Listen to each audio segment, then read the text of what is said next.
Hello everybody, my name is Q. Welcome to my channel. I am an aspiring photographer. It has been a while since I made a video, but I'm back. What the main focus of this video is going to be today is on the Fujifilm 56mm f1.2 lens. Here is the lens right here. I'm going to go ahead and be talking about why I bought the lens, my overall thoughts on the lens after using it for some time. I bought this lens back in May when I bought the Fujifilm camera. It was one of the first lenses that I used. However, I haven't used it as much as I should because this is a lens that I bought for one specific reason, and I've just recently gotten the opportunity to use it for that reason, which is what I'm going to be talking about in this video. I'll be talking about what I love about this lens and what I do not like about the lens. This lens, I will say it's a great lens and I love it. However, it's not perfect, and there's one thing about it that really bugs me. So let's continue. Alright, so let's go ahead and start with build quality, of course, because I love showing the body of a lens. I overall love the build quality of this lens. It's made out of metal, of course, which is really good. It's not made out of plastic. The focus ring, I like. It's very firm, but it's also really, really smooth. So that's really good. The aperture ring is perfect. I like how the aperture is very nice and smooth. It's not too loose, but it's not too tight either. And I don't have this problem where, say, I adjusted to f2.8, and I'll take a picture and I'll accidentally move it to like f1.4 or something. I don't have that problem with this lens. So I love that. The focus ring and the aperture are perfect. And I just also have to say I love the look of this lens quite a lot. Let me go ahead and take the lens caps off. I don't really have anything to say about the lens caps because I don't know too much about lens caps other than they do the job. But here is the lens itself. I just love the look of Fujifilm's lenses, and I just love the glass. So overall, that's the build quality of the lens itself. Very, very well made. Very beautiful lens in quality and craftsmanship. You know, that's pretty much what I say about every Fujifilm lens that I've owned.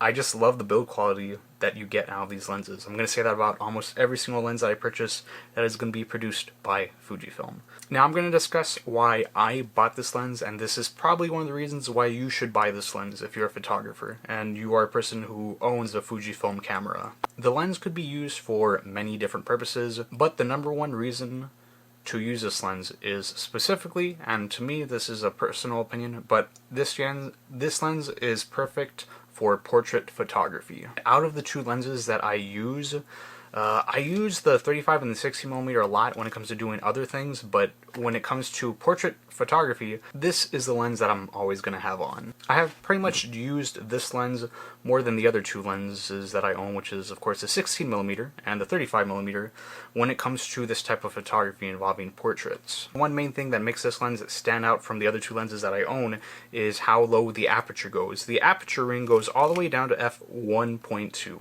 where the 60mm only goes to 1.4 and the 35 only goes to f2.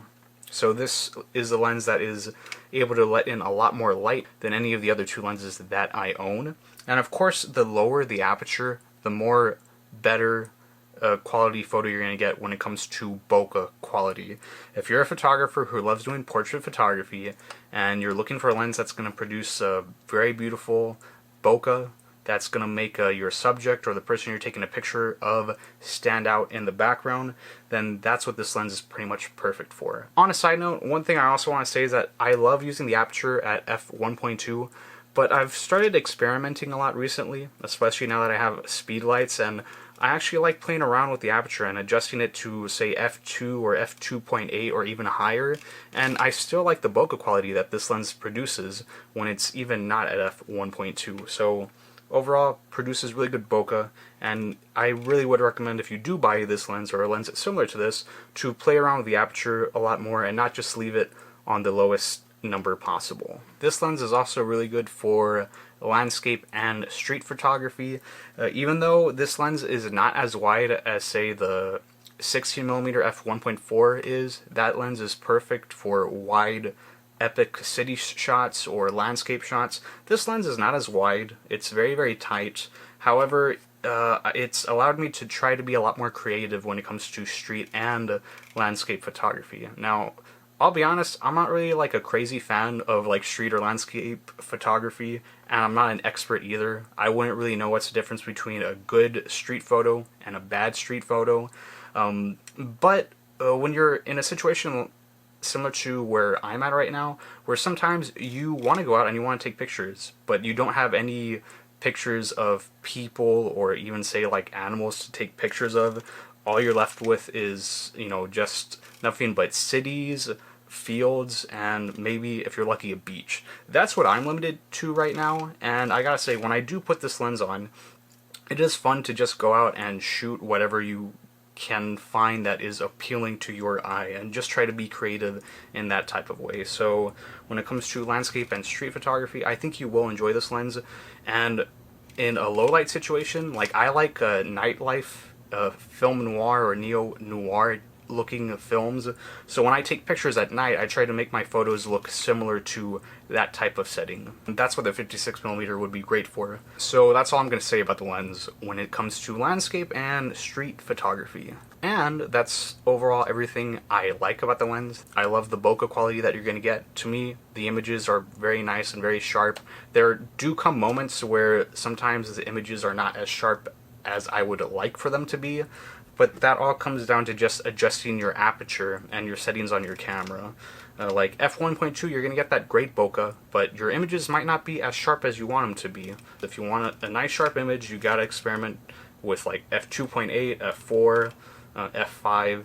And if you do that, you'll learn to see that you'll be able to get some very beautiful, very sharp photos. Now I'm going to go ahead and talk about everything that's bad about this lens, and I can overall just think about one thing that I do not like about this lens and I find really frustrating and really annoying, and that is the autofocus. Because the autofocus on this lens sucks. There comes a time as a photographer where you have to move really, really fast and take photo after photo, and you have to take photo after photo. You don't have your camera on manual, you have it on auto, and you rely on auto for taking very sharp pictures.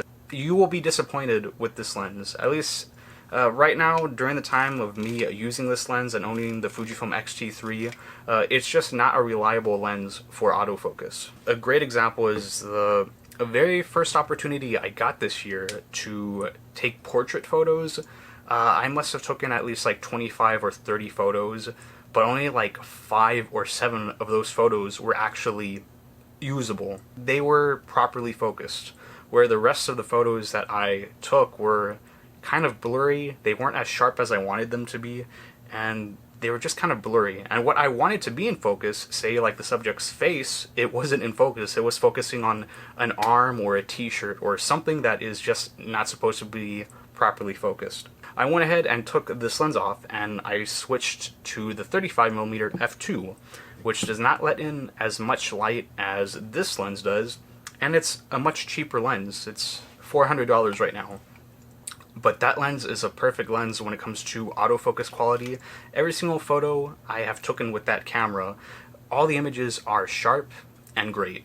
Especially if you know what you're doing as a photographer and you know what you're doing with lights, you're going to get amazing images with that lens that are going to be sharp when it comes to using the autofocus. You can still get really sharp, really beautiful images with this lens, but if you rely on autofocus, you will be disappointed. But that's also a thing I've heard about other Fujifilm lenses, where like the f2 lenses, like the 35, are more reliable when it comes to autofocus and producing sharp images.